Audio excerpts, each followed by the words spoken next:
Our world is changing. It's changing faster than many had expected. And we're not prepared at all. Not in the slightest.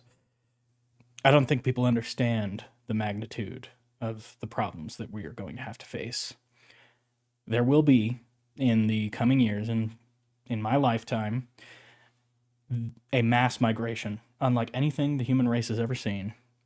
Lots of that going around these days, unlike anything we've ever seen. It's all true. It's certainly an interesting time to be around. We need to prepare. Here's the deal.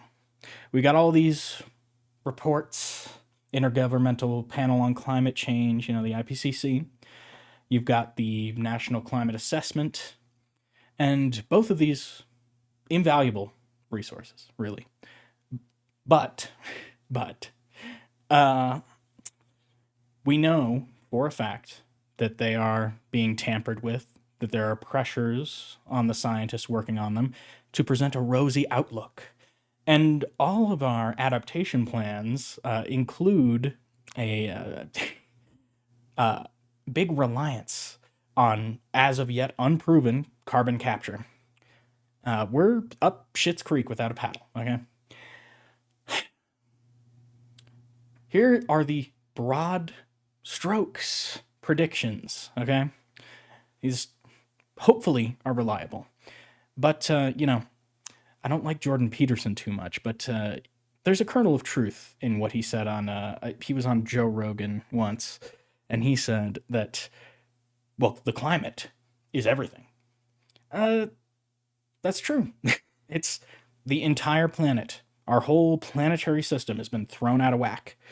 Uh, no one scientist truly understands it. Or if they do, they're lost in the crowd.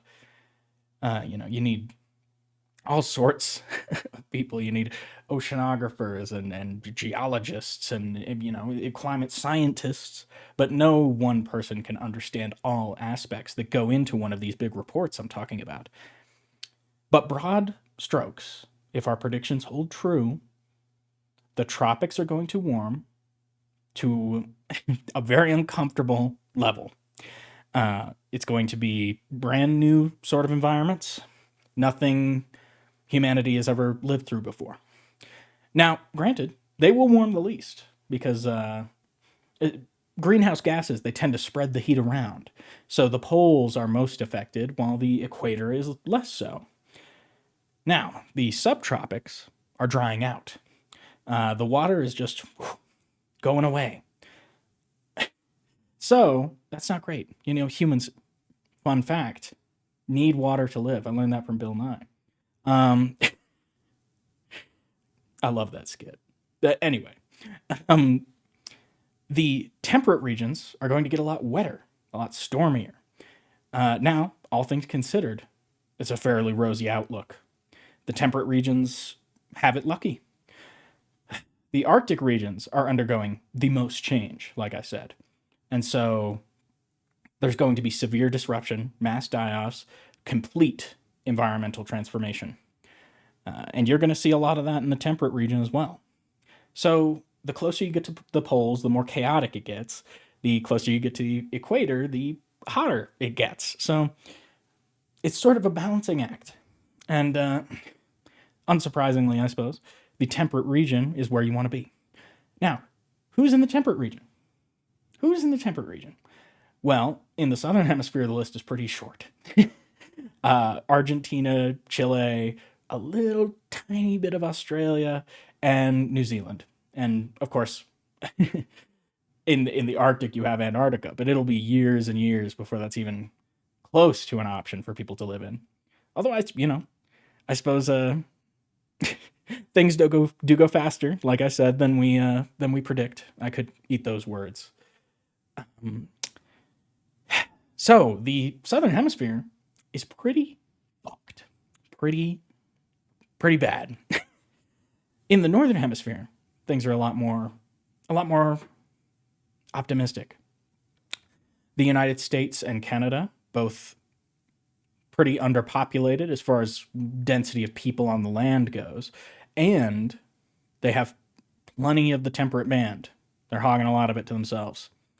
Over in Europe, the story is a little more complicated. I'll get into that in a minute. But Russia is the largest. So the US, Canada, and Russia are going to have to accept a lot of people, or a lot of people are going to die. Now, quick caveat to that. Everywhere in the world, changes are going to take place. And everywhere in the world, there will be shuffling and migrations. There will also be, everywhere, people who choose to stay and adapt. But that will not be everyone. The migration will happen. The people will come. So what are we going to do about it? Well, there's really only two options. We either need to throw our borders open and accept them and deal with it, or we can kill them. And anyone who tells you that there's any other way out of that is lying to you. They're either deluded or they're pretending that they're not on the kill them side of things. Now, I want to return to Europe. I said that there's a fly in the ointment in Europe. The global ocean circulation system, it moves cold and warm water around the planet, is slowing. The jury is in. This is another broad strokes thing that we're pretty fucking sure about. The amount of fresh water being dumped into the ocean, particularly from Greenland and Antarctica, is causing the ocean's natural conveyor belt system to slow down, and eventually it will stop. Now, that could be as early as 2025.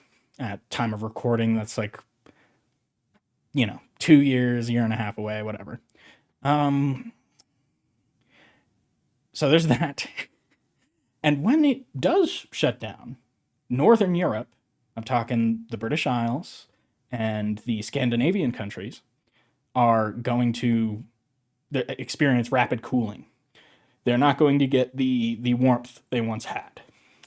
Now, like I said, everywhere people will adapt, and everywhere people will move. Now, a lot of mainland Europe is going to have to accept those people. And the Mediterranean is already fucked as far as they're in that subtropical band. They're drying out. So Northern Europe, gonna freeze. Southern Europe, gonna dry out. Eastern Europe is going to have to take the bulk of people. And I mean, as long as we're talking about the old world, Africa's in bad shape. It's almost all, there's some, microclimate stuff, I'm sure, but tropical, subtropical, they are entirely within the worst place to be. There's going to be a huge migration of people out of Africa. And I don't think I need to tell you that Europeans, I don't think, are going to be crazy thrilled about that. So again, the choice is that we do the humane thing and we accept these people into the global north, or we kill them. That is the choice. That's why we need to talk about this, because we aren't prepared to make that choice. There are people on both sides who know what they want, but there's a whole swath of people in the middle who don't even know that it's coming. We are not prepared, and we need to be. The global north needs to pool its resources so that we can handle absorbing all these people. And in the global south, New Zealand needs to make itself much more accessible. And Chile and Argentina need to prepare for a wave of migration from the rest of South America. We, in the States, in North America, the US and Canada, we need to prepare for waves of migration from the Caribbean, as many of those islands sink into the sea, as fish die off and their economies collapse. We need to accept people from Latin America as that area dries out and heats up.